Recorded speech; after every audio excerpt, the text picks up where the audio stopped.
Praise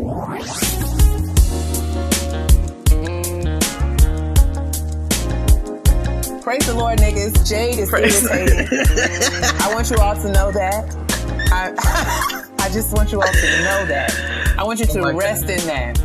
But she's my sis, and we're back with episode, what is this? 28? 28. Oh my Lord. Episode 28 of Getting Grown with Jade and Keia, where we discuss all things adulting, the good, the bad, and we don't know what the hell we're doing. Amen.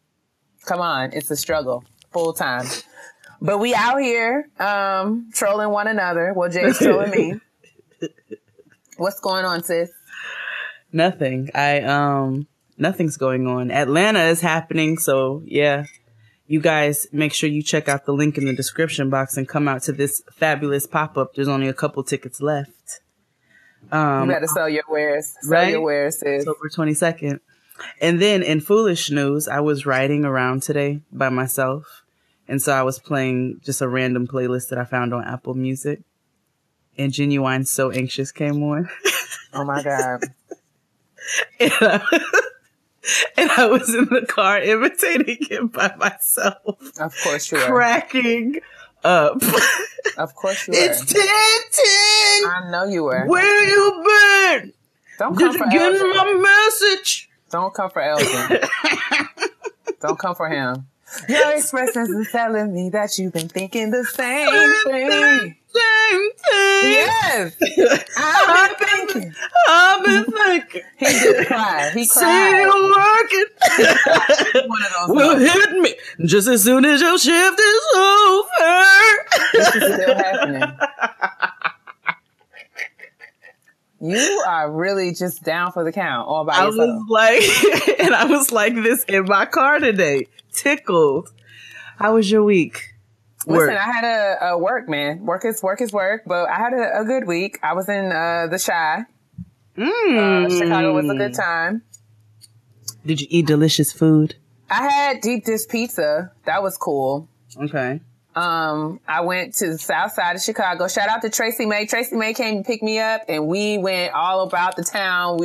She took me to get deep dish pizza, and then she took me on a tour. I saw the Obama house, which is it's really like the forest. Like she was like, there's the Obama house. And I was like, those are trees. She's like, well, behind the trees is the Obama house. They have really like, the house is surrounded by about 15 to 20 trees. Like you can't see the house at all. You can see it. I'm just like, that's what's up. So I saw the Obama forest. And then we went to R. Kelly McDonald's. Did you see my snap? No, I'm bad with Snapchat. Oh, Savior God. So let me just tell you blacks this, okay? R. Kelly is not new to this pedophilia thing. Like, I know. True to it. He is absolutely true to it. So apparently, before R. Kelly was like nationwide famous, he was like Chicago famous, right? So he was singing with that group, Public Announcement and crap. Yep. And yippee-yi-yo, yippee-yi-yo. You know, he in Chicago, he used to be singing. What was that song they had? Vibe. Anyway, I don't remember. I just remember yippee-yi-yo.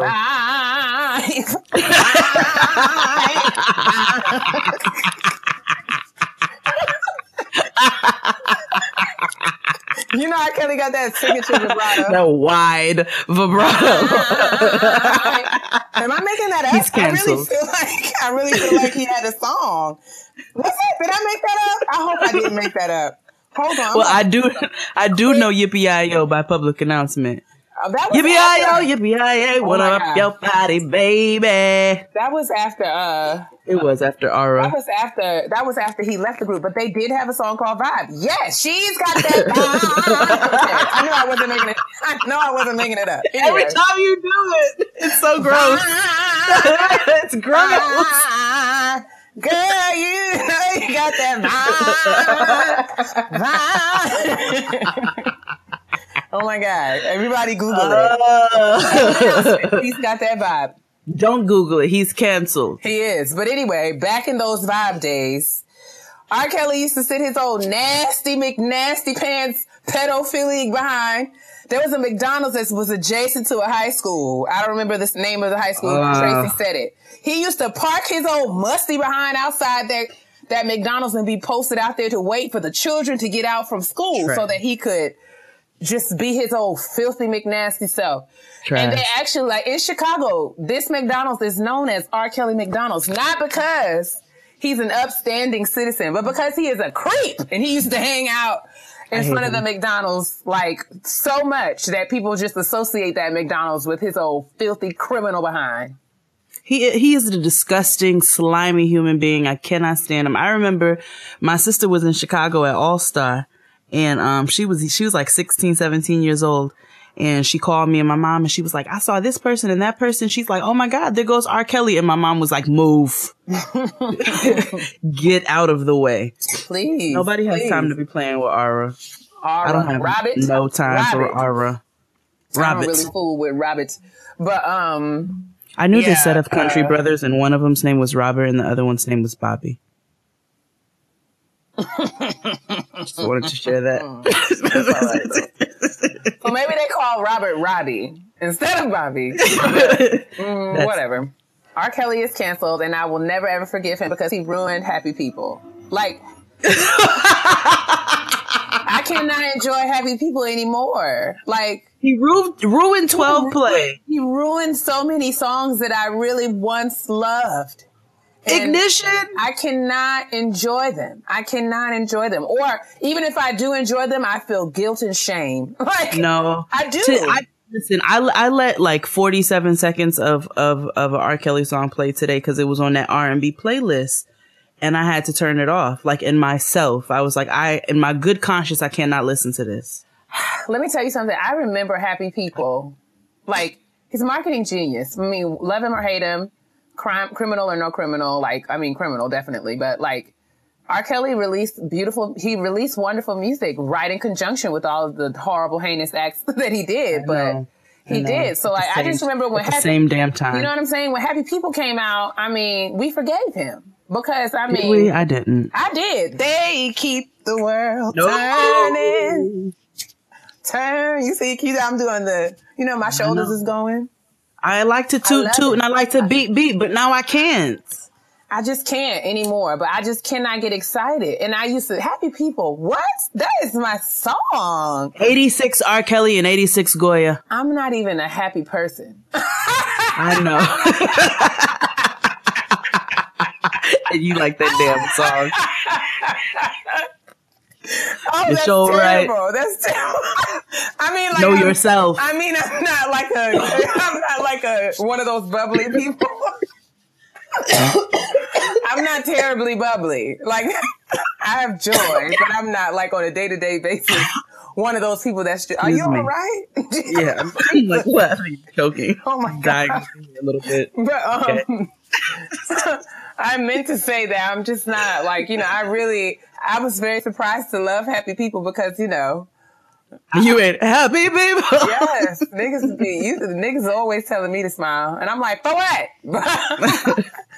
Happy people got you showing all your teeth. Happy people, I just cannot sit still. And I feel shame. When I when I hear the song, I get excited and then instantly it's just like, oh no, you can't sing this. No, you can't do that. So what do we do when the DJ's playing our favorite groove? I'm Turn it off. Sing, Turn it. Oh no! You're just like those niggas on Boondocks. The inner turmoil I'm just having. Oh, somebody help me, Jesus. Okay. Did you see the episode of Boondocks where it was the R. Kelly episode? And as soon, like, they were out there protesting at the courthouse, as soon as these niggas turned on the music, niggas just started dancing. Niggas was just dancing in the street on top of cars. I'm telling you. And Huey was pissed off. And that's me sitting over in the corner like, look at you niggas. All it takes is a fucking drum beat. Listen. All I need is the bass line and a good hardwood floor. And I'm sliding around like somebody's Aunt Nancy. Like, yes, come on. You are somebody's Aunt Nancy. Auntie. Speaking of aunties and uncles, did you go to the bourbon ball?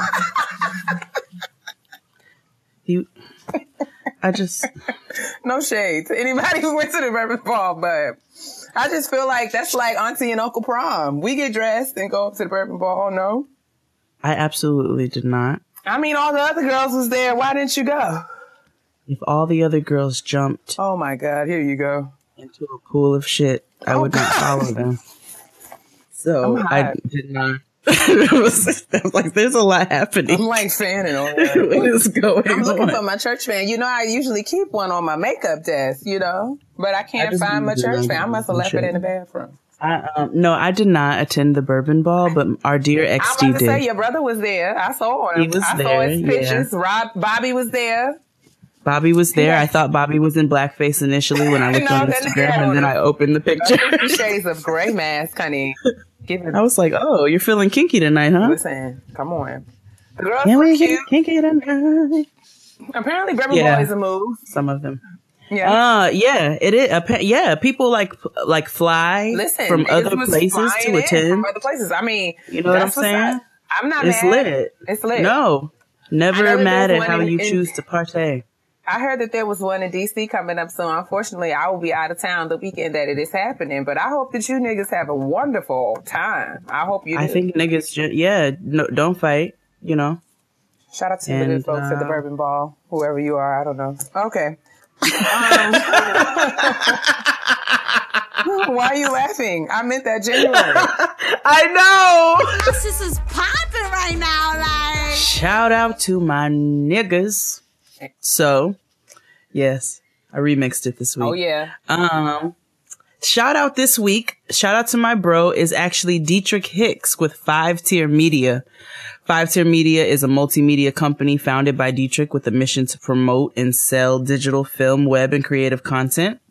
And the latest project is a web series featuring our brother Dustin. Dustin got like 72 jobs. I respect it. Right? I respect it. Dustin, he always got something going on. I'm proud. So the premise for the latest web series that's out called Sistas is after laying their mother to rest, two sisters are forced to move from Ohio to Brooklyn to live with their older sister, who's a beauty and lifestyle journalist. Their worlds are turned upside down as 3 different personalities try to coexist in a 1-bedroom apartment. And it was written and directed by Detric. So I definitely wanted to shout Detric out. I'm really excited because I'll be doing something with Detric soon, and maybe not just me.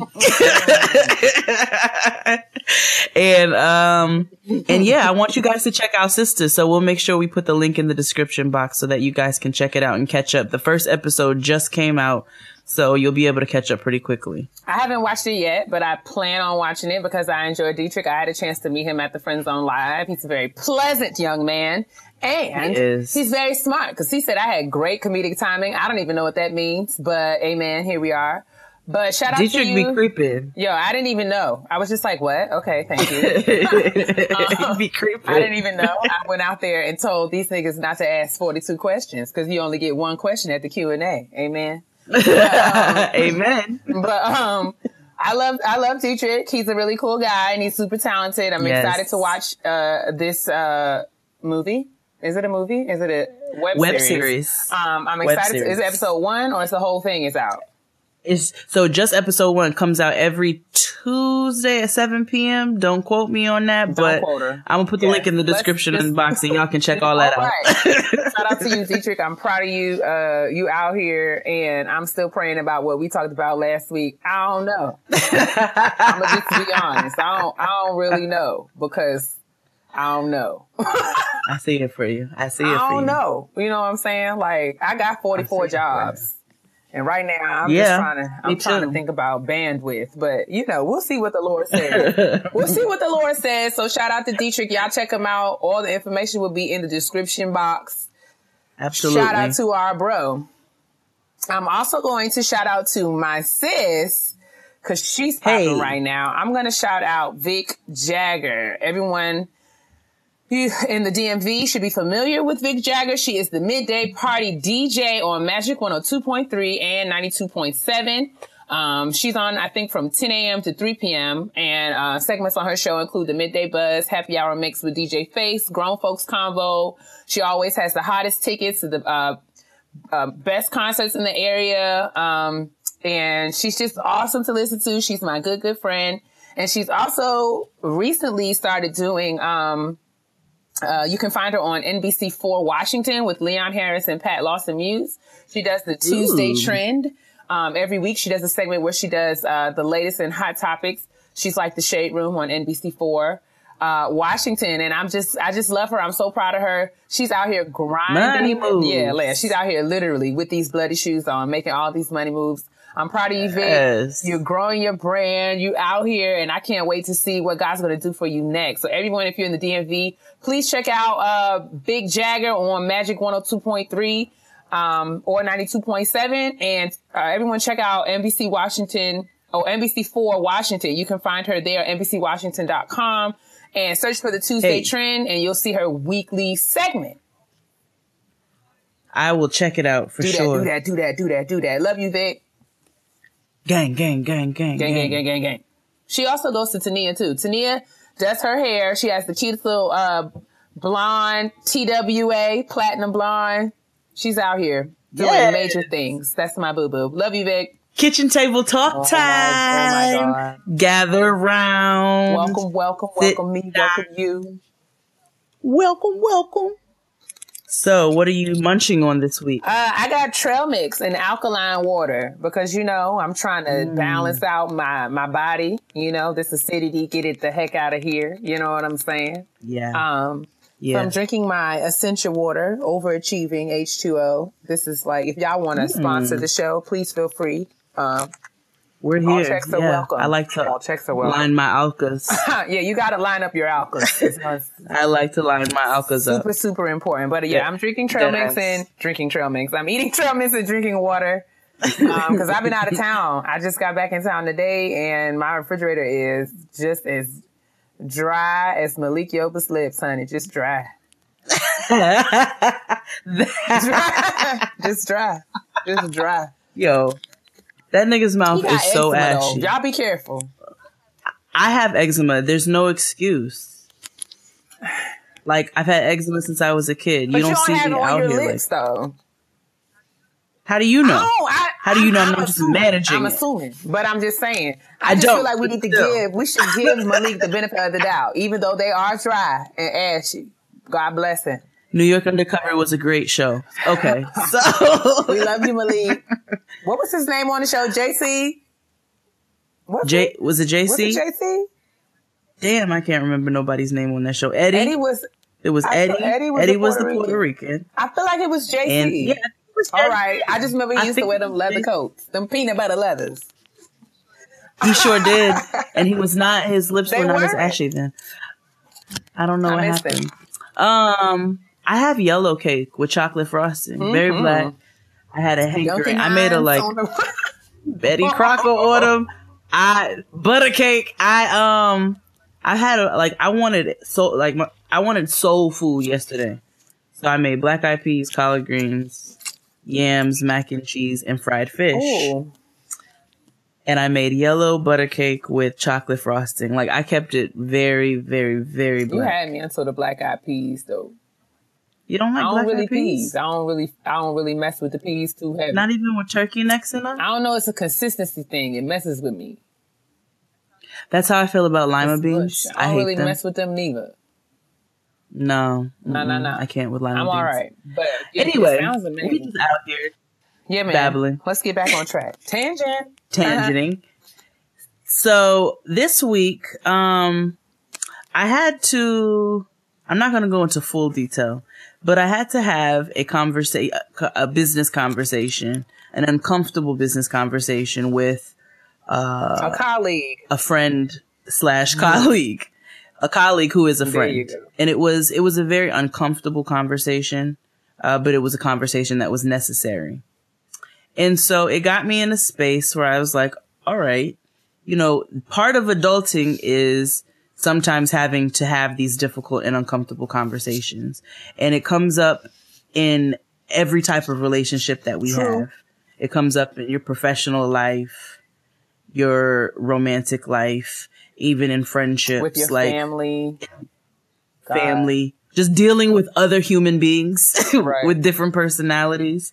It's inevitable that we're eventually going to have uncomfortable or difficult conversations that are necessary to have. When you say uncomfortable or difficult, are you saying like when you have to tell somebody that you really love and care about themselves. Okay. Absolutely. Yes. If we're going to put it in black men's terms. You got to lay it out there. I have to tell Let me tell you yourself. why. Let me tell you how you got the game effed up. Like, and I cannot curse you out as I would a stranger. You know what I'm saying? Right, exactly. Because I actually give a crap about who you are as a person. There's a level of care that I have to have. So I got to with be you. a little, I got to finesse it a little bit. But we got to get you told. Because you out here, you out here living foul. And so that's when you're dealing with loved ones. But then you get into a professional setting where it could be like you got to make your money. So as much as you may want to punch a nigga in the face, that's not always the proper response, because then that will leave you out and broke. There's cost. You have to weigh the cost. Absolutely. So I thought it would be good for us to, because I'm like, okay, because I had to think to myself before I had this conversation with this person. I had to sit back and say, what is going to be the best way for me to approach this topic, because it is a sensitive topic, but it's something that needs to be said. And I said, how can I approach this in the best way where I'm not coming at them? Because I know that I have a tendency to be a little raw and unfiltered at times. That's a very nice way to put it. Thank you so much. So, so I was like, how can I broach this like as best as possible?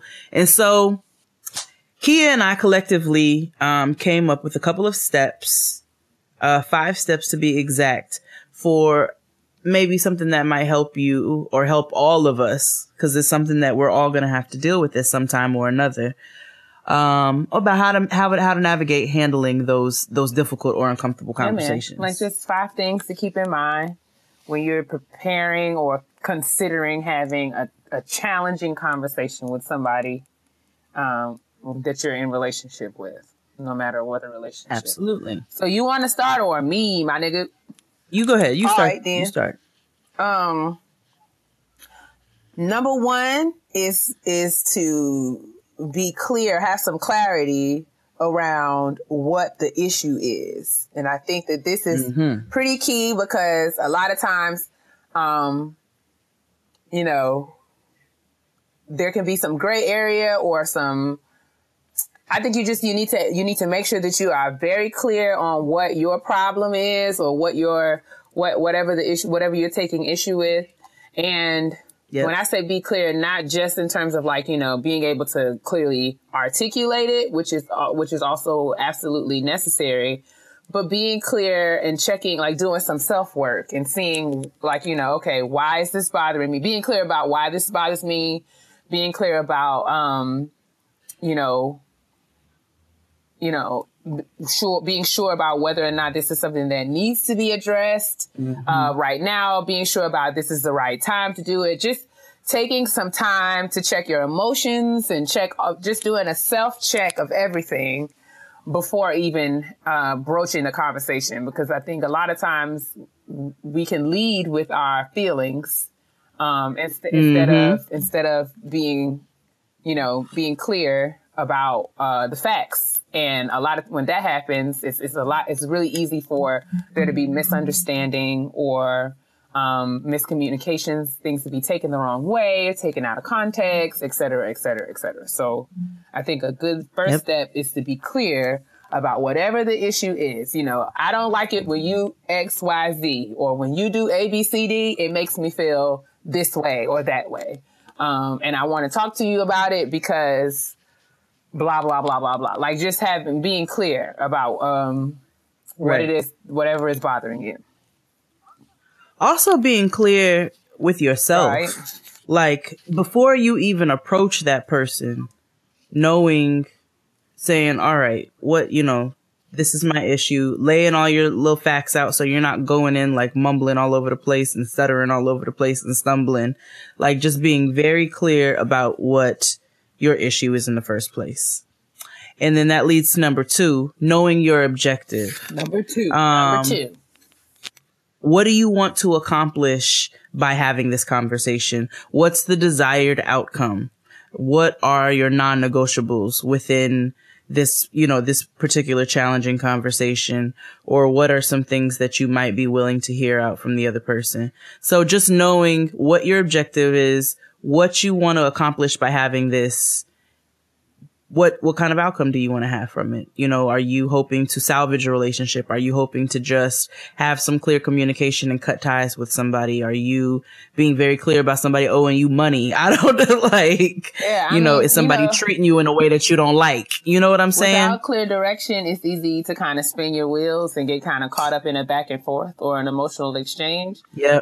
But it helps you to kind of be prepared to go in, say what you got to say, and then get out, which we'll get to in a later, I guess, it's later or further down on the list. But just having a clear sense of what the issue is, number one, and then number two, okay, I'm having this conversation because, I tried to go around it. Or I tried other ways to kind of convey this to you, and I couldn't. So now I have to sit you down and have a come to Jesus, so that we can, I can let you know how I can let you know, the dynamics or whatever our issue is, we can hash it out and then we can move forward. Or I can let you know that if you don't stop this, or I need to set a boundary, and that, put some conditions on it. Like if you don't do this, if I'm telling you that this bothers me and you continue to do it, then I'm going to have to make some changes. It's just good to kind of have all that kind of worked out in your mind. Not saying that you have to have a script or anything, but just doing some preparation before having the conversation will lead to, it'll probably increase the likelihood that the conversation will be a productive one.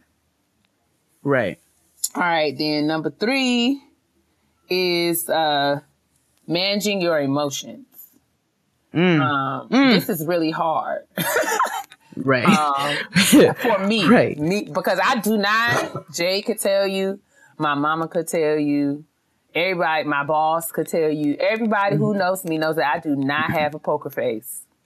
Nope. No. If I don't like it, if it stinks, if I'm confused, if she's tastes irritated, bad, if I'm cold, if I'm sweating, like y'all are gonna know exactly how I feel. It's literally written all over your face. Hey.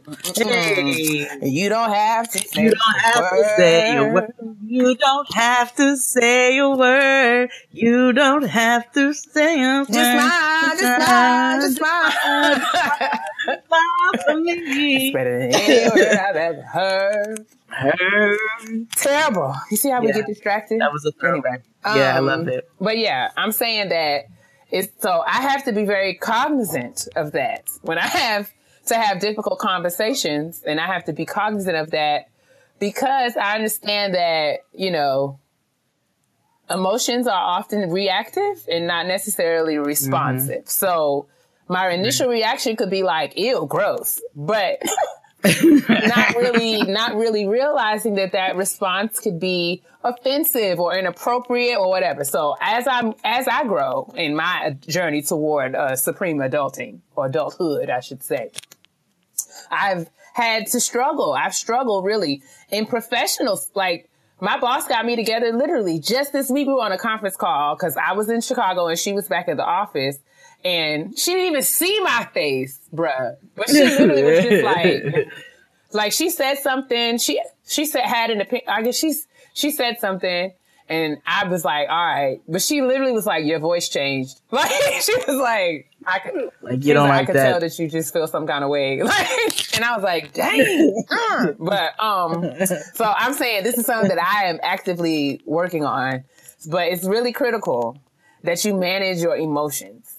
So if you're really mad about something and the person just did it, maybe it's good for you to have, to walk away. There are times where I've had to, let me call you back, give me a couple minutes, I've had to take a deep breath because if my emotions are, really high, I'm not really thinking. I'm leading with my feelings and not my mind. So I might say something that upon review or upon, further consideration, I probably would have said it differently, or I might not have said it at all. So, being being a grown up is being able to manage your feelings, and knowing when to speak and when to shut up. You have to know yourself. You have to do like Kelly if Kelly did a good job of catching herself in Insecure when she was in Issa's apartment and she was like, "You ain't got no money." Okay. All right. She's like, I didn't mean to say that like that. You have to catch yourself like Kelly. Yeah, man. It's critical because without managing your emotions, like, you know, like Jay was saying, having the conversation with a colleague who is a friend, you know, she was irritated. She was annoyed about something. Right. And if she would have led and opened up the conversation with, "Now what in the fresh hell?" Like that probably it would have been, you know, a whole different discussion. But if she took the time to sit and think about, okay, you know, this is getting on my nerves for these reasons, and I need to tell her because I actually care about this relationship and I want us to be able to, you know, address this and go forward. Now, if she would have just flew off the handle and just like cursed everybody out, then you might not have been able to recover. Would have been a terrible outcome. Exactly. That's like that time. So one time, Antoinette, I'm sorry I had to put you out there. Business, though. One time we were in a bar, lounge, whatever you want to call it. We're dancing, having a good time.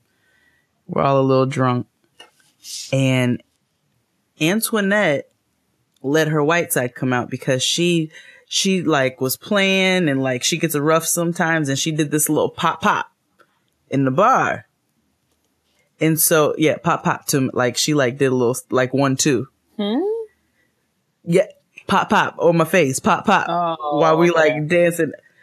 So I had to stop and catch myself. And I like, because my first reaction was like, just like, bring it back real quick and throw it forward. But then I was like, that's your friend. That's your friend. She's drunk. That's just your drunk friend right there. Okay, check yourself. That's just your drunk friend right there. Because my first reaction would have been to punch her in the throat. Not her, but any human being in that setting.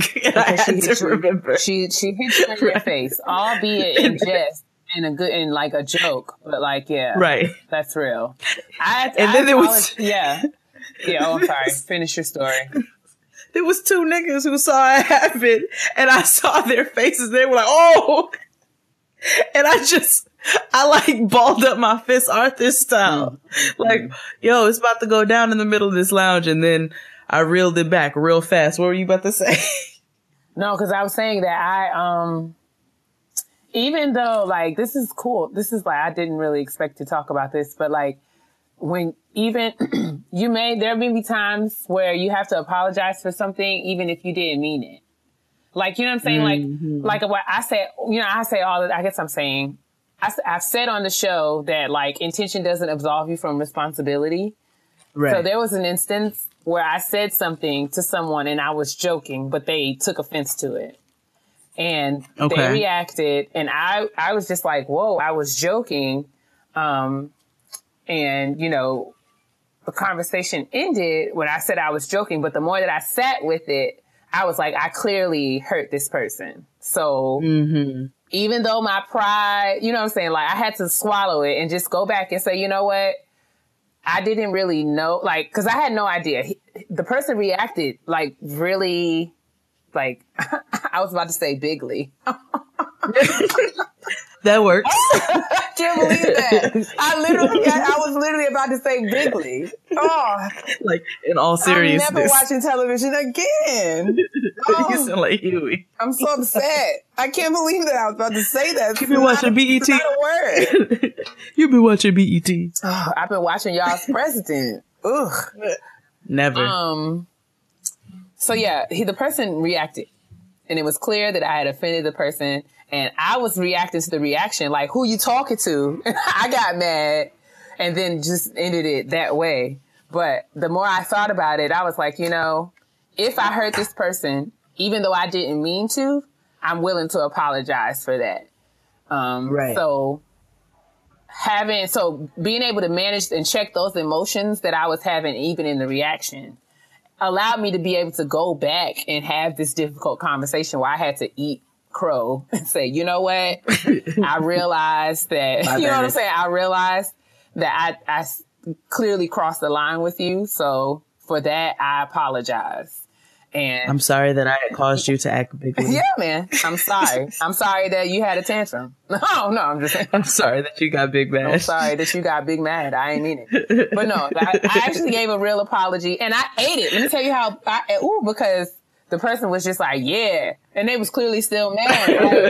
So every part of me was childish. Like, it was still rising up. It was still rising up like, but nigga, you ABC. But I realized that in apologizing, it's not about me. You know what I'm saying? So I was just like, nope. He needs this.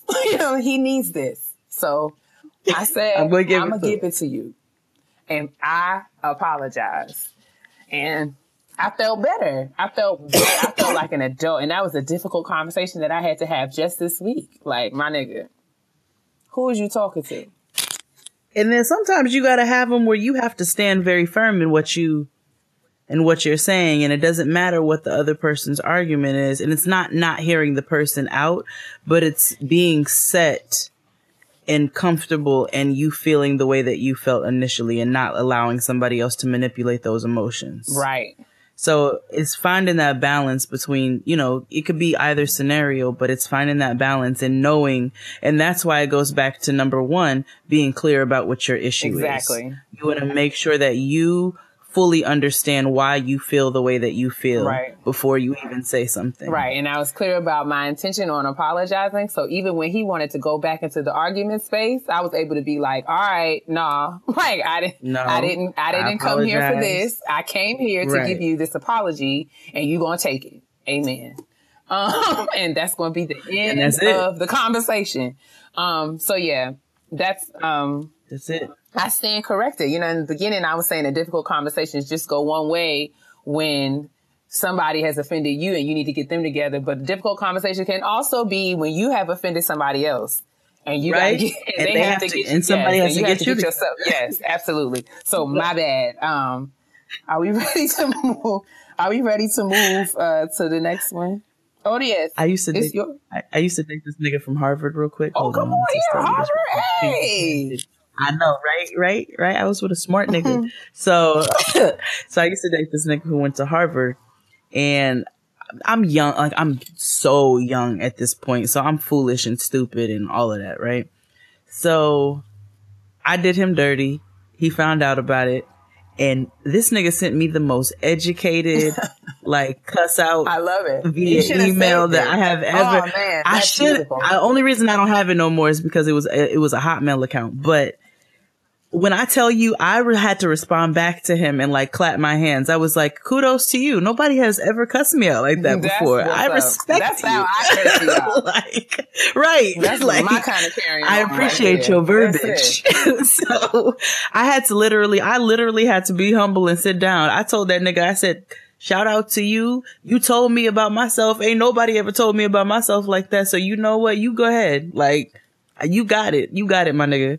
So difficult conversations sometimes go the other way where somebody has to come and get you together. And you might not always know, like, it might not always be intentional where you've offended somebody, but you could be on the other end of that. True. Number 4 is paying attention. So once you have been clear about the issue, you've stated what it is, you've spoken to the other person in a calm manner, you then have to pay attention to their body language.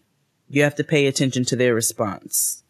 You have to pay attention to whether or not the conversation is now, not going anywhere and these niggas are just not hearing you anymore. And it's not a productive conversation anymore. Like, pay attention to all of that. Go ahead, sis. I mean, there's definitely a point where, you reach a point of saturation. And like I said, the person, it could be going in a direction that's unproductive. So like Jay said, pay attention, watch the signs, and be clear that you don't have to, you know what I'm saying? If your intention was to say your piece, you don't have to keep saying it. And they don't have to believe it, or I don't want to say they don't have to believe it, but they don't have to accept it right away. Right. Or, people sometimes need space, and both parties need space to kind of process and understand and think. And, it's easy to get caught up in emotion and just kind of keep going back and forth about something. But I think in order to keep the difficult conversation in a place where everything is still productive, you don't want to beat somebody over the head. You have to be responsible to kind of just say, all right, I'm not going there with you, or, this is over. Right. We've talked about this several times. I said what I needed to say, and we can, just, we can talk about it later. We can talk about it later. I'm going to, if you want to sit and think about it, we can set another time to talk. We can, you want to make sure that you keep the conversation, in a place where it's going to, be beneficial, and not just kind of like y'all just talking for the sake of talking, because nobody enjoys that. Right. Like no beating dead horses. That's never any good. No beating dead horses. Nobody has breath to waste, or time for that matter. And what is the last one? The last one is you have to be comfortable with whatever response you receive. That's so, you have to be ready for people to be receptive to what you have to say. And you have to be ready for people to be like, that's some bull swanky. And they don't have to accept it. I just, but you going in, you shouldn't have any expectations. You shouldn't be like, oh, I'm going to say this. They're going to get it. We're going to high five and everything is going to go back to normal.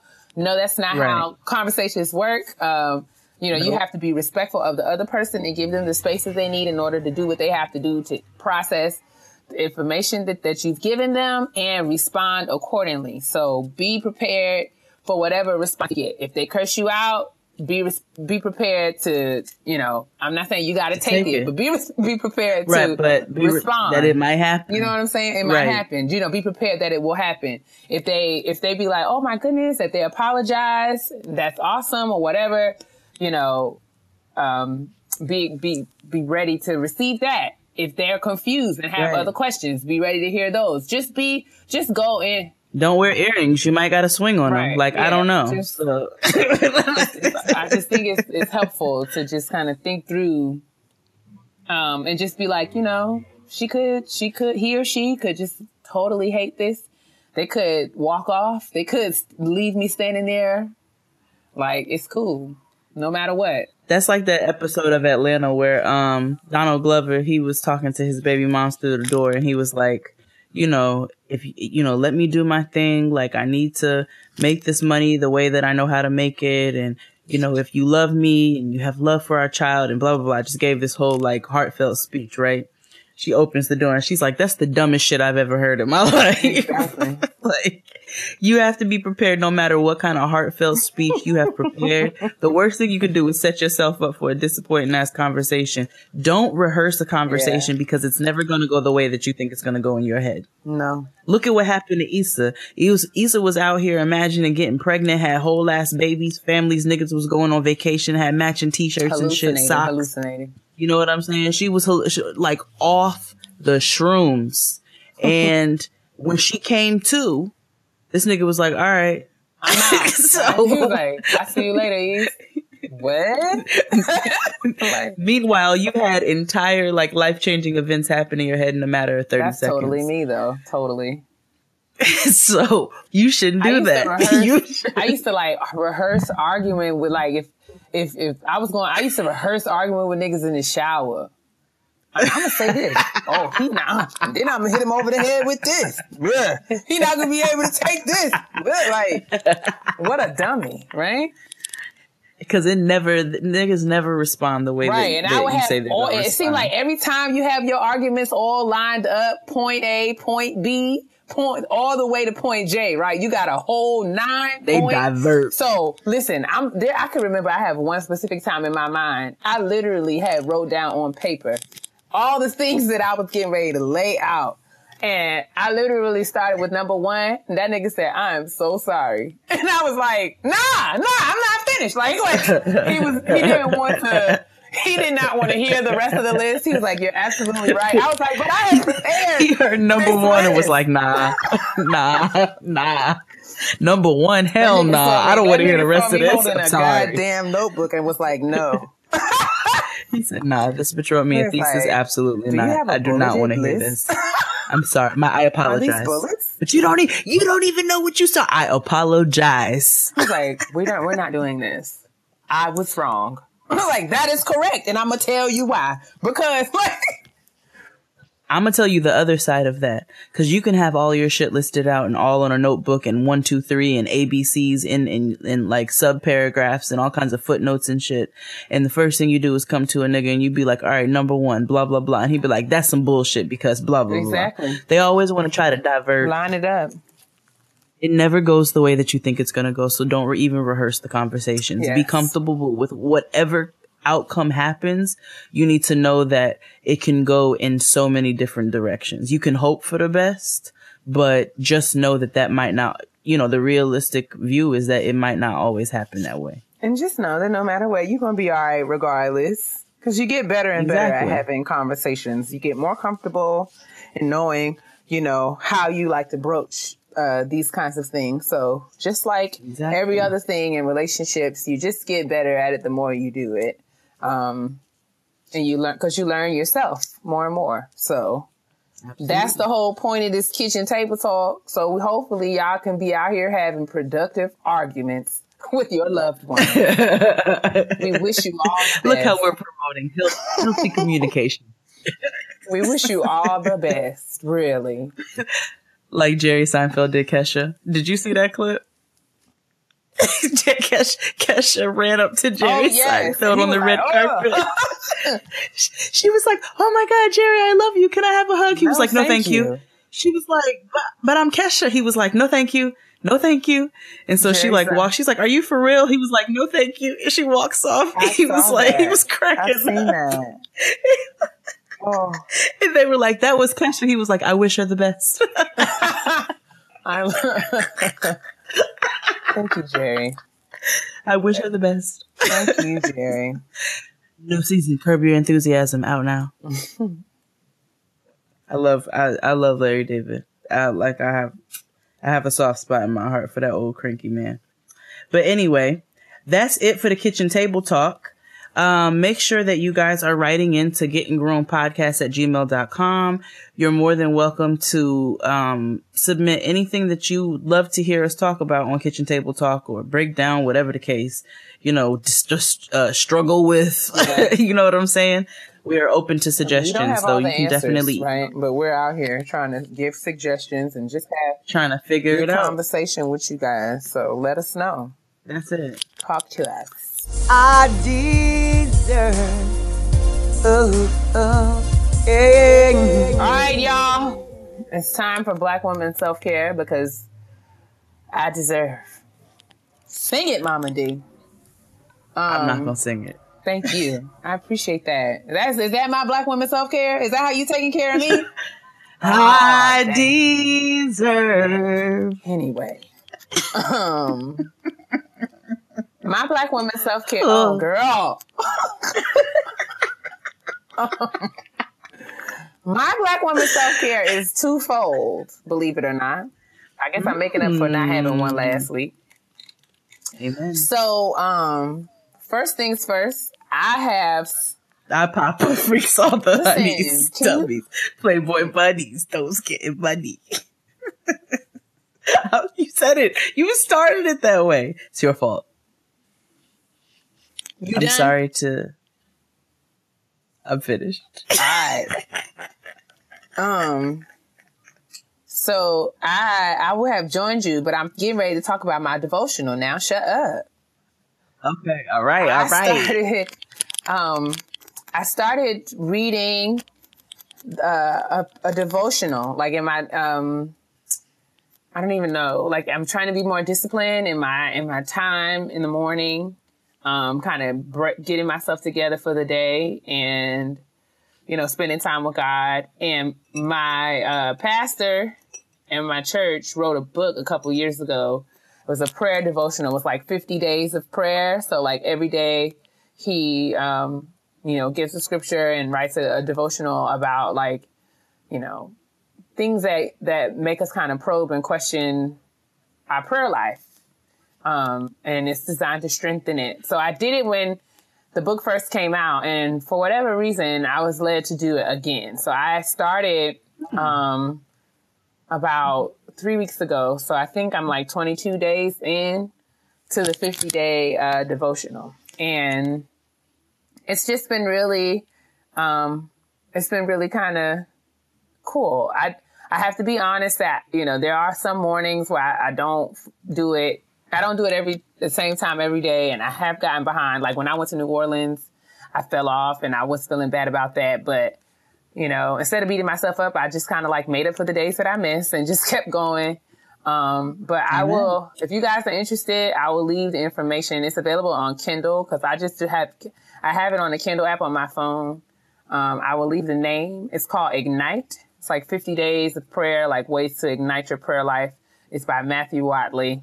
I will leave the information in the description box if you're interested. I think the book is like $9.99 or something, but it's been helping me. And a couple of days, well, maybe last week or so, I had screenshotted one of the pages and shared it on my Twitter. And many of you were like, yo, what book is that? So that's why I am sharing it this week on Black Women in Self-Care. So hopefully you guys will check it out if you're interested. And if not, you could pay it no mind. Secondly, I had the opportunity to spend some time with some mentors, professionally and personally. I went to a conference the last 2 days I was at a conference, in this area. It was a local conference. But it was for women of color in STEM. It wasn't a traditional research conference. It was, more of a meeting that was, designed to kind of affirm and, give women the strategies and tools to kind of build themselves up in their personal and spiritual lives in order for them to do their professional work like even better. And it was literally like 100 and something Black women, PhDs and academics in a space. And we literally just sat around and I just was able to learn and glean so much from all of these super smart women. And it wasn't about like, man, it was so cool because it was more than just kind of like disciplinary talk. Like we weren't talking about the actual factuals of our work and day-to-day lives, but we were talking about what it means to be a Black woman in the spaces that we occupy.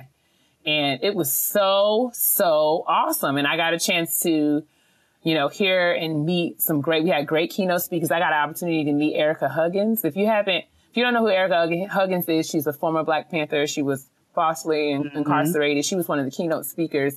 She was falsely incarcerated for 2 years. Her husband was assassinated. She has an awesome story. And I got a chance to meet her and have dinner with her. It was awesome. So just having... Oh my God, that's dope. Yeah, man, it was so cool. And just getting to spend time with, elders and women who are kind of like walking in your aspirations, the things that you want to do, people who are actually doing that right now. So just being able to be around them and literally not say nothing, but just soak up all the things that they're talking about. And that strength. Yeah, it was so awesome. So I came home today and I was talking about on Snapchat, like literally I came home and I was like so full. Like I felt like mentally and spiritually, like I was just brimming with all of this information. I literally had to sit in my room, in my apartment and just like process it all. And just kind of like unpack it. And I'm still kind of like ruminating in some of the stuff. And I know that it will continue to be with me for a long, long time to come until next year, hopefully. But, my Black women self-care is first about getting my prayer life together. And secondly, just kind of like being in a space with other, more senior Black women. And I just got to learn so much. So that's my Black women self-care this week. That's what's up. Oh, I don't even want to follow. But you have to, so go ahead. My morning routine consists of checking to make sure if he died. Oh, girl. He didn't. And then getting my kid ready for school. That's I really dope. feel like my morning, I was wanting more, I guess I can say I was led to do this thing in the morning because I have found that I don't like the way I start my days. I have fallen into the habit of reaching for my phone as soon as I open my eyes to like look at email or look at Twitter or Instagram. And I'm just like, I don't want to start my day like that because I feel like it sets the tone. You know what I'm saying? Like, and I don't like that. Like, if I see somebody say something dumb on Instagram and I roll my eyes and then I get out of bed, then I feel like I'm thinking about that dumb stuff. You know what I'm saying? Versus if I read something that's actually going to feed my heart and mind and like, you know, put me in a good positive place or even in a good introspective place where I'm thinking about how I can make myself better, that's going to set me up to have a better day versus me kind of looking at the Daily Mail or something stupid. Like, no, that's, I try to do the same thing. Like, I've tried to make it a habit to not look at social media when I wake up in the morning because that's not how I want to start my day. It's not. Like, I remember the morning that Khloe Kardashian, like, it was leaked that she was pregnant. That was, like, one of the first things I saw. And I was just like, so? Like, I remember being in here like, who cares? Like, I can't believe that that's news. That's morning news? Are you kidding me? Like, come on. It's morning news, sugar. But that's the world we live in. Or, like, you know, and there's so much going on. Or hearing some dumb shit that he said again. Saying? Or just, like, and I know that we're, you know, shout out to everyone who's affected by all the things that are going on in the world, whether it be the hurricanes, you know, Puerto Rico, the Virgin Islands, all the things that the news is not quite covering as much these days, yet we get to hear about Kylie and Khloe and the rest of these people. But Chloe yeah, J. so Chlorinthal James, honey. Chlorinthal James. Chloe got the juice. Anyway. That's what XD called Chlorinthal James. So yeah, shout out to everyone in Puerto Rico, everybody in the Virgin Islands, everyone who was in Las Vegas, anybody who was impacted by this crazy shooting, like so much going on a day-to-day basis. And yes, we have to be, you know, informed and knowledgeable so that, you know, we can kind of live our days, you know, in a productive way. But I don't want to get up in the morning and the first thing I'm confronted with is kind of like all the terrible things that are going on, like, or all the irrelevant things. You know what I'm saying? I don't want to wake up to Donald Trump. I'm tired of waking up to Donald Trump. I don't want to hear shit else he has to say. I cannot stand him. I cannot stand the things that come out of his mouth. And I'm very well informed as to why I hate him. But I also I'm tired of seeing or hearing about him first thing in the morning. And so I have to make a conscious effort to do something else where he is not the main focus of my mornings. Man. That's true. So for my Black woman self-care, it is very minimal. Because having dinner with Erica Huggins, I don't even know how I can come anywhere near that. She's so fly. I ran into, I can only imagine, oh my God, Erica Huggins, Angela Asada, like that's my dream. Oh, that's my dream dinner. Let me put that out there. And Erykah Badu. So, I saw a Black woman on the street selling jewelry. Her jewelry was beautiful. And I bought myself, a gold chain with the amethyst crystal because it said it aligns your chakras. And a nigga needs her chakras aligned quite often. And so in the vein of me trying to be a peaceful person, and work on myself as I actively work, I am also wearing this pretty necklace that's supposed to help, you know, handle all that too. Then. That's my Black woman self-care. All right. Align your chakras. Moisten your chakras. You don't want ashy chakras. I ain't got no chakras. I think we all got some chakras. Sometimes they just shook. Anyway. All right, then. Honestly. Truly. All right. It's time for the honesty box. So, We'll start it off. Hello, ladies. First, let me say how much I love the show. Y'all brighten my Tuesday every week and make my commute and mind-numbing but financially necessary day job bearable. Bless all of us with those awful day jobs. Now on to my question. I've been a ballet dancer my whole life and work very hard at my craft. Presently, I teach ballet and have been training to return to a performing career. 5 years ago, I suffered from burnout and I've had trouble with depression, which made it impossible for me to dance. Today, I'm much healthier mentally, and now I'm working on getting myself back to the best technique I can have for my age. At 23 years old, I feel like I have a small window of time to get back into dancing if I work hard enough. I was a college student on a traditional university campus, but did not graduate yet even after 4 years due to changing majors and feeling out of place on my campus. Since my decision to return to the ballet world, I've opted to transfer to an online degree program as it is much easier for me. I have a day job as an assistant from 9 to 4, teach dance 3 nights a week from 4 to 9, and in my time not teaching, I take ballet classes with mentors to improve, and online school is the best way I can work getting my education into my schedule. Recently, the man who I have been on and off again involved with made a comment about how my degree wouldn't be worth anything because it is online. He said they let anyone have those and kind of laughed at me. He thinks I should stop trying to dance and go back to school full-time at my previous university. He's made remarks before about how I don't commit to school the way he does and commented on my intelligence because all I do is teach ballet. I value his opinion because we are very close and he's been a huge part of my life for a long time. He himself is very academically driven and had a large academic scholarship for his bachelor's and master's programs. He is now looking for law schools to attend. My question to both of you is, should I listen to him and go back to school full-time and leave behind a performing career as a dancer, or is competing online still a valuable means to my education? Thanks so much for your help. Sincerely, team typing slow, but still trying to type. No. Can I just start off real quick? Please. Yeah, fuck that nigga. So listen. No, I don't care. Nope. I don't know. Like, that's, first of all, that's super disappointing. You already suffered some form of trauma, in something that you love so much, which caused you to, have to take some time away from it. And now you have the drive and you have the passion to get back into that. And this is something clearly that you have been focusing on for quite some time.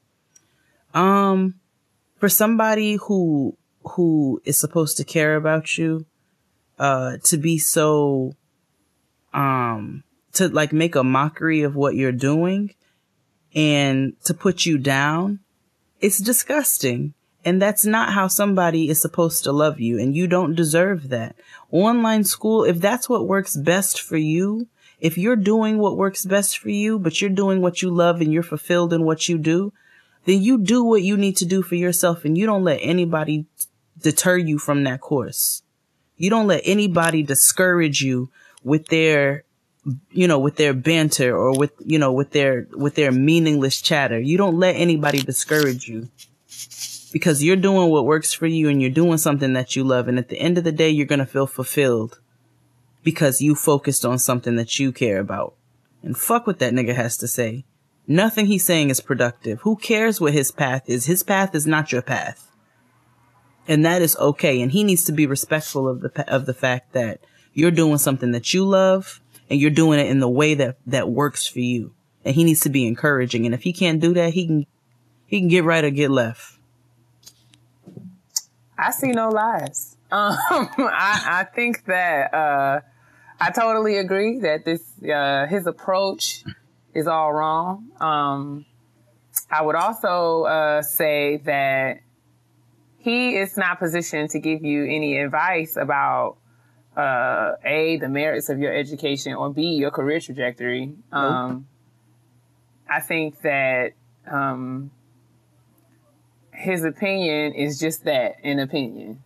I would say that if you have done due diligence and made sure that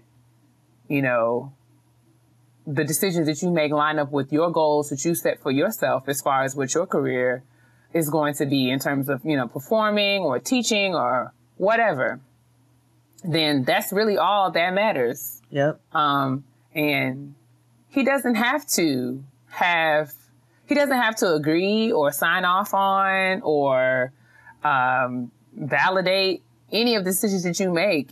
No. Especially, not especially, but especially if he is not funding and or sponsoring. Talk about it. Anything that you're doing as it pertains to your training for your career.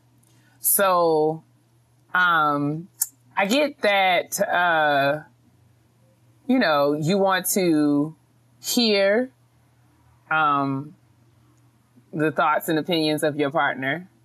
I get that you even respect his opinions, but at the end of the day, you know what I'm saying? It's not his call. It's not his call. It sounds like an asshole. You don't have to justify anything that you do to him. Especially to an asshole. Yeah, especially if he is not even considerate of how his words and the way that he is judging your decisions would make you feel. Yeah, he's being a complete asshole to you, and you don't deserve that. So I think that, you didn't ask us, you asked us what we thought. But I guess if I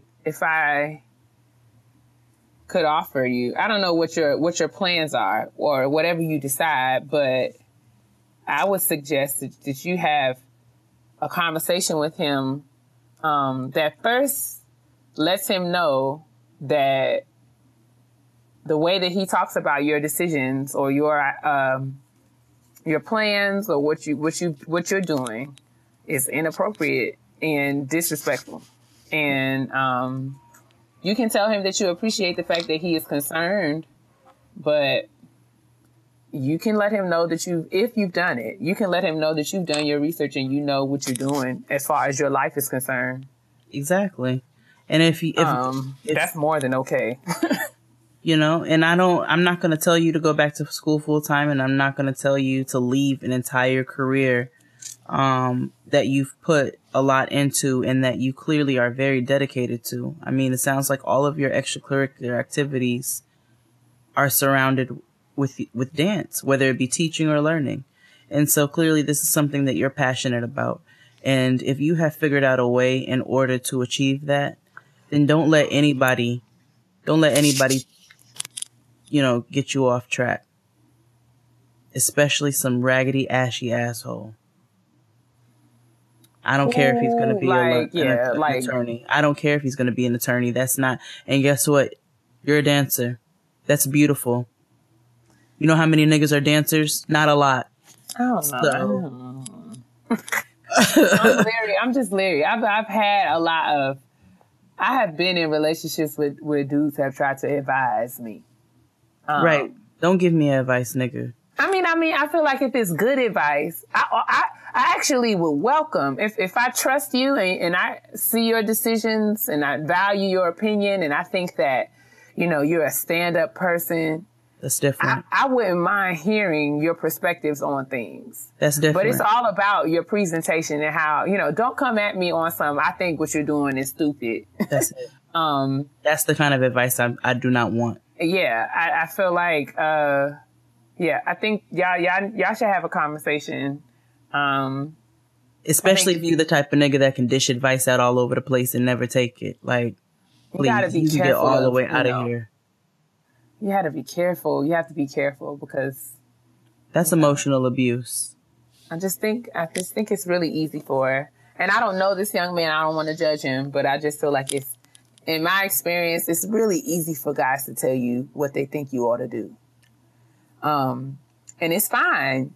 You know what I'm saying? Like, you got every right to tell me your opinion, but I do not have to heed your instructions. You know what I'm saying?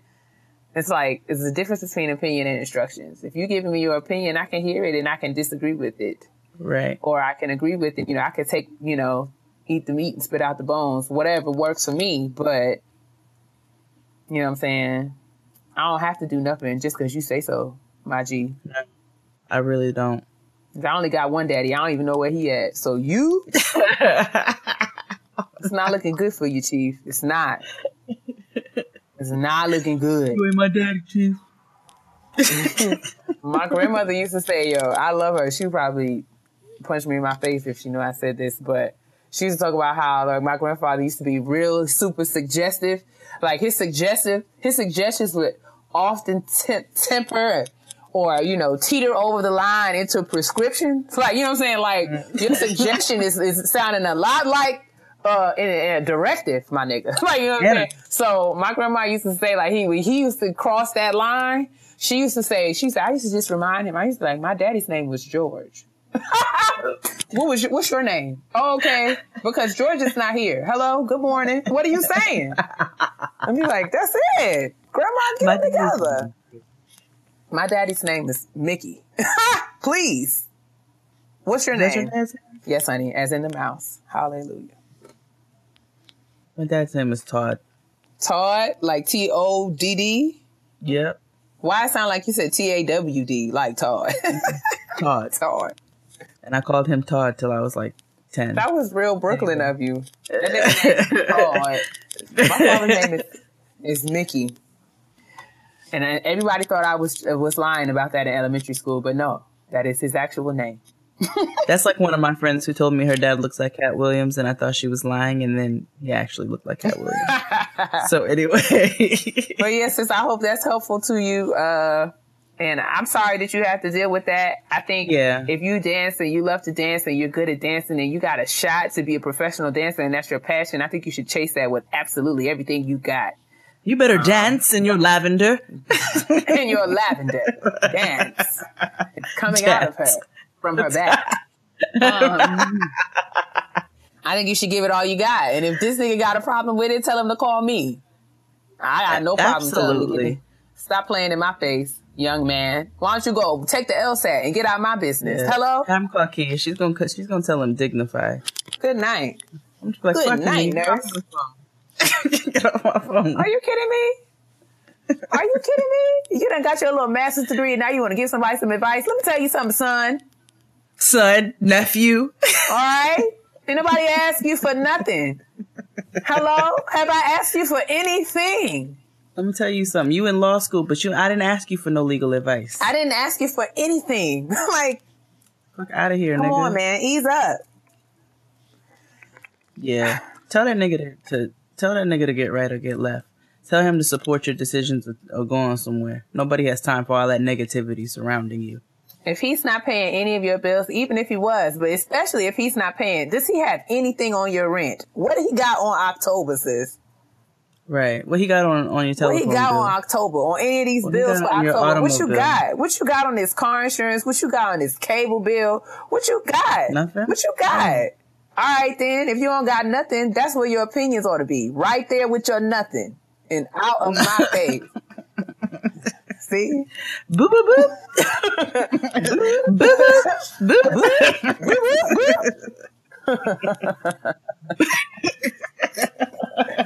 See? That's why I'm by myself. Because I got all of these. I got this mouth. I'll be like, you said what? To whom? My nigga, what? Let's find out. Are you kidding me? I'm sorry, what was said? Like, that's my problem right there. The lady at the conference today was just like, you know, guys like when you're smart. They love when you smart, but they want you to have like, they want you to turn your smart off after a certain hour. Oh like, yeah, absolutely. Like, oh, you got something to say all the time. Like, I like it when you got something to say sometimes, but if you got something to say all the time, that's when they start getting like, oh my gosh, you got something to say every day. They want to put you on that nighttime iPhone mode. Right. Nigga, don't turn the... They want to dim you. Nigga, don't dim me, nigga. Don't put me on no yellow light, nigga. Not no yellow light. Did you put me on theater mode? You better take me off of theater mode. Hello? Don't mute me, my nigga. I'm out here. Nigga, did you snooze me, nigga? Have you did what? Did you put me on Do Not Disturb? Oh, hell no. Like, not here. Oh, Jesus. I mean, I get it. Sometimes you got to pick your battles and learn when to close your mouth. But I just feel like... No, turn your phone up and turn your light up, I just feel like nigga. I'm right here. There's got to be... turn your brightness up, my nigga. I'm out here. Okay, it's daytime. Don't dim me. Don't. But yeah. Don't nighttime mode me. Sorry. This nigga put me. Well, I'm not an Apple Watch. Don't you put me on theater mode. Hello, I'm out here talking. I know my husband put me on theater mode. I know he do. That husband put me on theater mode. That's real. Because I put you on theater mode. I will theater you right out of this door. Let me tell you something. Right quick, I'll go right into this room. Recluse for the night. Oh, gosh. Just me and my pillows, nigga. Anyway, so yes, that was the Honesty Box. Make sure you're sending your Honesty Box questions into gettinggrownpodcast@gmail.com. We are doing our best to get through them, but there are so many. And just know that if we have not had the chance to read yours, or if we can't because of volume, that we are definitely still reading them. So keep them coming. They are always seen. And I want to be very responsible of the things I say to my sister. Because everybody know I can be real petty. P-E to the T-T-Y, honey. It's time for the petty peeves. Hey, it's time for the petty peeves. Hey, it's time for the petty peeves. Hey, it's time for the petty. Okay, put your petty on parade. Today I am going to read a listener, so I'm putting a listener's petty on parade. But obviously when we read listener petty peeves, it is one that we can relate to. Hey, Jade and Keia. Hey, girl. I just needed to drop something in the inbox because my religion was tested in the grocery store on today. There's nothing more irritating than going into the store and having your items bagged incorrectly. Oh man. Yes. When I shop, I place my groceries in my cart according to how I need to bag them. There's nothing worse than putting your food on the belt to be scanned with purpose to then watch some high schooler with no home training bag your things any old kind of way. Please do not even get me started with older women who know full well the proper way to bag groceries, but will not because they about to clock out for their break. Why on God's green earth would you put 2 cartons of orange juice and 2 cartons of milk in the same bag? Then to add insult to injury, these jokers have the nerve to huff and puff when you ask them to double bag the heavier items. Madam, if you don't want to work here, you most certainly can go. No one needs you putting raw meat atop their vegetables. No one is interested in 20 yogurt containers smothering their buy one, get one Sara Lee bread, sis. I hope we will all touch and agree that we will condemn those who cannot bag groceries with a shred of sense. Signed, Brandy, fed up at the grocery store, Scott. At Brandy said on Twitter. Brandy, I am a Virgo and I'm very particular about my groceries. I'm very sensitive about my shit. I like it put on the belt a certain way and I like it bagged a certain way. There are things that go together and there are things that don't go together. When I go to Trader Joe's, they get it right. They put my frozen items in my meat and plastic bags and everything else goes in paper. It's perfect. But when I go to the hood supermarket, sometimes they just don't get it correct and it pisses me off. And so therefore your petty peeve resonated with me. And I join you in condemning those who bag groceries like, what is it? Uncircumcised Philistines? Philistines. Uncircumcised. Sadducees. Babylonians, whatever. Like all of them. Oh my God. Pharisees. Oh no. Yeah. Yeah, aren't those the ones who fake pray? Anyway, so, what's your petty peeve? I'm also going to read a petty peeve from a listener. And when I tell you that I had another one all in mind. But when I read this one, I said, now, Lord, I hear you speaking directly to me. And it's from a listener. Yeah, I read this in Plot of Keia. By the name of Chantal. The subject line of her email says, for the love of God, please blend. She says, praise the Lord, niggas. Hey, Cousin Jade and Cousin Keia. Hey, girl. Hope all is well with you both. Well, see ya. First, I just want to say I adore the podcast and I look forward to the keying with y'all of every week. I love y'all so much. I had to go back to the beginning and catch all the way up. Oh, so cute.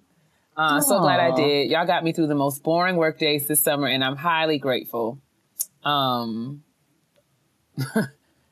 Thanks for listening. She included a tangent. I'm trying to figure out whether or not I'm going to read it, but I will just Read it, because you were over here tangent. cackling. I actually had a full cackle and halfway choked on my water at that story Keia told in the I Got It From My Mama episode about the little girl at church. My coworkers were looking at me crazy because I was crying from laughing so hard. I don't even remember what that story was. Was it when I told the little girl I would break her fingers?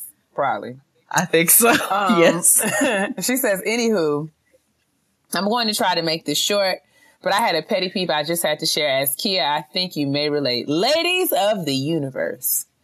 Why won't you blend the concealer around your eyebrows? Oh my God. Why on God's green earth do you have a chalk outline eyebrows? Like someone was murdered on your forehead. Come on, Special Victims Union. I mean, terrible, right? Just SVU, just criminal intent. All criminal mind. Your face, girl. Literally criminal. Especially after all of the excessive tools that are created, specifically for the purpose of helping you blend. Sponges, brushes, fingers. You can actually use your phalanges. Girl, the thing the Lord gave you those.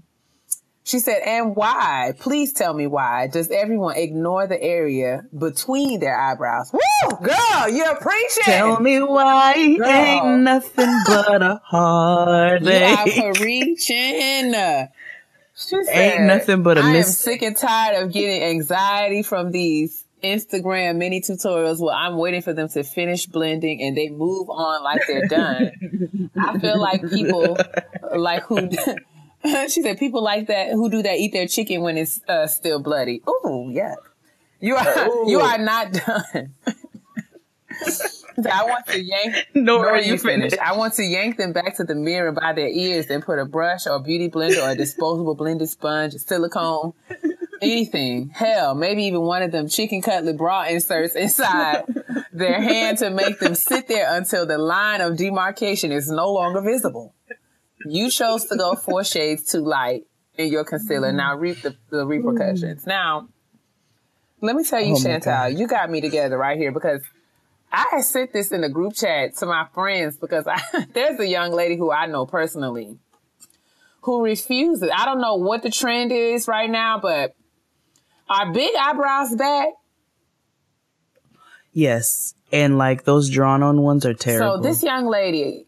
When I tell you, I just saw her brow and it made me think of a jet bridge. You know the jet bridge that you have to walk through to get from the gate to the plane? Oh, my God.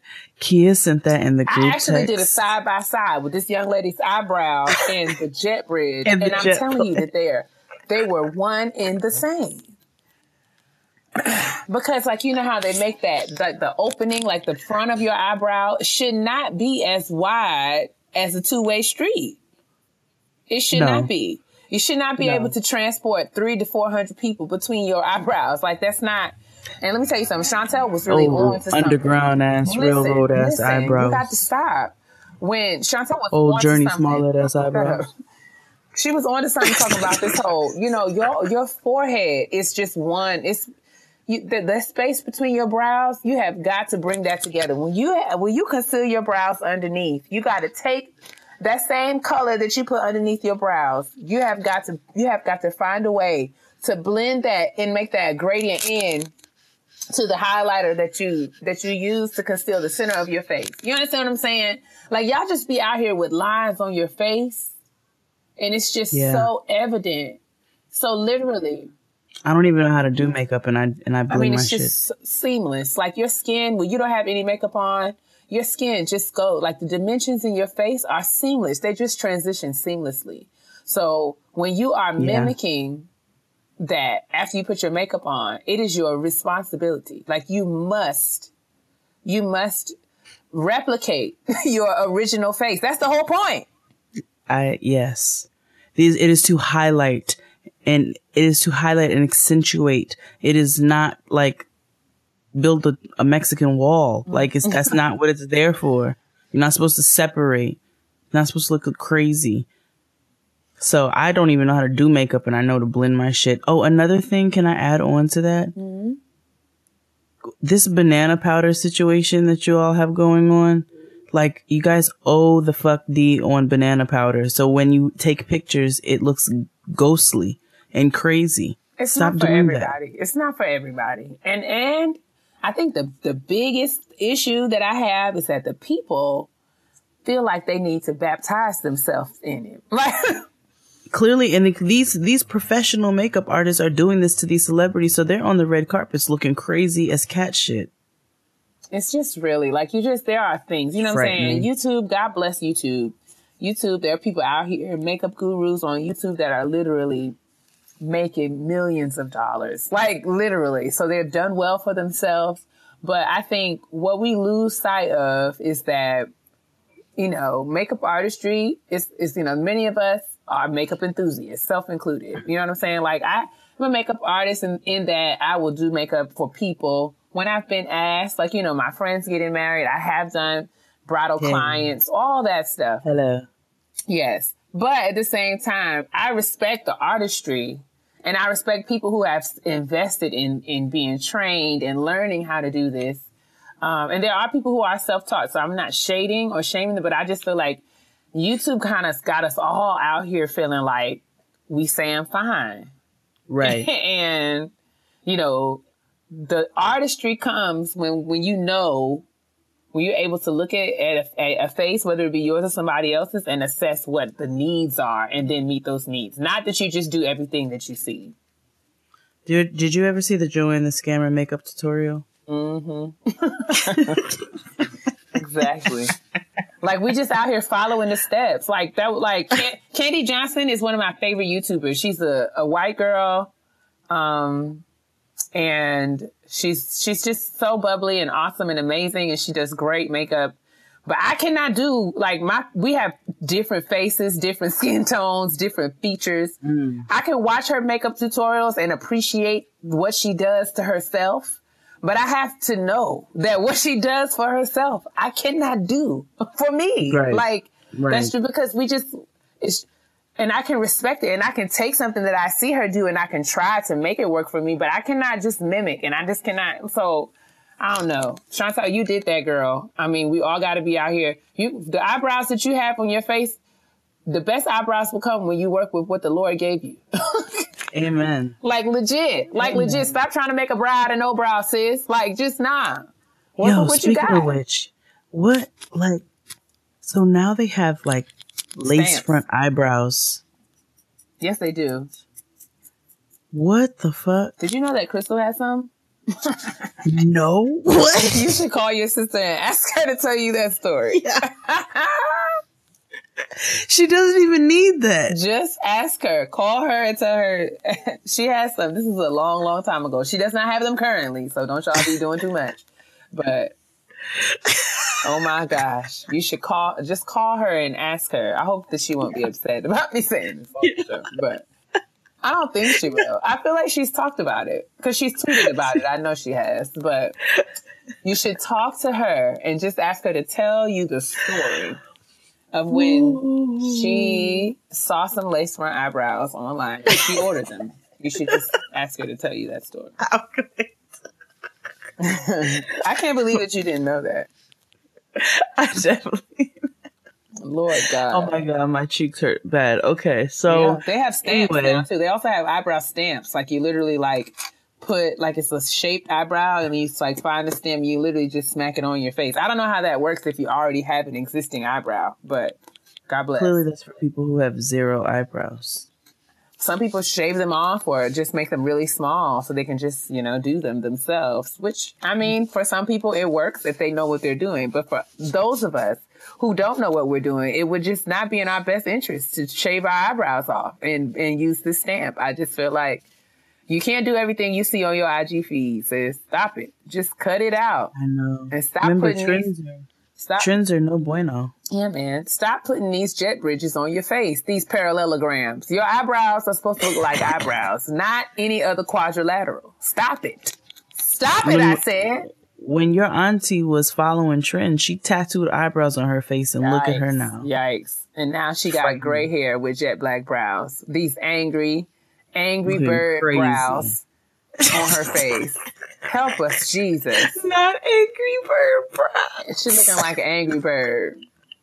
We got to do better, as a people. I want us to do better. I want better for all of us. You know what I'm saying?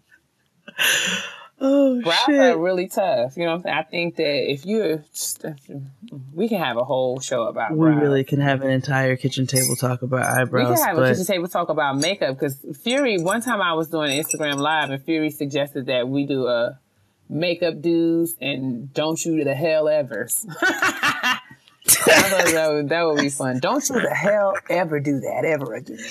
Bong, next week. Oh, no. Kitchen table talk, makeup do's, and don't you the hell ever. Don't you the hell ever do that. Don't you do that. Maybe we'll don't you ever in your lives. Maybe we could talk about Crystal's eyebrow story, but maybe Crystal can just come on and talk about her eyebrow story. Good times, anytime. Anytime you're running, baby. Good time. Anytime you need good time. Anytime you out from under. Knocking up. Keep me out of the water. Making the way that you can. Temporary layoffs. Easy credit. Are we really gonna sing the whole thing? Okay, let's not. Scratching and surviving. Oh God. Hanging in a child life. Sorry. Okay. All right. Well, that's it. Yeah, ain't we lucky we got them. So make sure you guys are moistening your chakras. I don't got no chakras. Drink your water and use your coconut oil. Why I say coconut? I'm tired. It's time to go to bed. Drink your water. Mind your business. Moisturize your situation because your black will certainly crack if it's dry. Jojoba. What? That was my Migos ad lib. Oh. Well. Bye. All right, y'all.